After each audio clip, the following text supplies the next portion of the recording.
Sanibonani, ngandza ukuthi animikela omkhulu wasemakhosini. Indaba esixoxa ngofakazi mawuvunguza ukuthanda kwayo. UMathule ngathi akaboni. Ujaji elijaji isiminya sokugcina. No, ngithi ngandza kwethu kunezinhlobo la ezintathu noma ngaphezulu futhi eziba isangoma esikhulu ukwedlula wena. Okokuqala, isigodlo okuyisona esihlala amakhosi akwembethe besides umsamo wakini, kodwa isigodlo sakho ngoba sihlala uhlobo oluthizwe lomoya wey'phiwo zakho.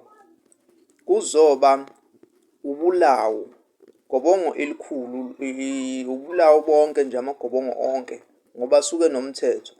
Kuzoba ishoba. Lezi zinto zonke zidinga umuntu osuke ehlambulukile, ongeke aze akwenze ukungcola bese eyozithinta, noma ongeke aze enze izinto ezingazwani nokuthi uzithinte ungekho esimeni sokuthi uy'thinte. Njenganani? Njengokulala nomuntu, njengokuba nje sisikhathini kubantu besifazane. Iyahlonishwa, kuyimvelo, kuyisikhathi.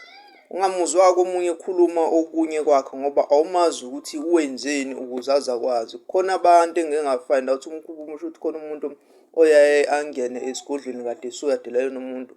Kade leyo nto ngoba kusuke kungaselona idlozi, suke sisebenza lapho. Okunye ukuthinta ishoba lakho noma ubulawo. Ubulawo abuzwani nezinto ey'thize. Isithunzi nje sakhona ivane kubole kube yinkinga ngoba kusuke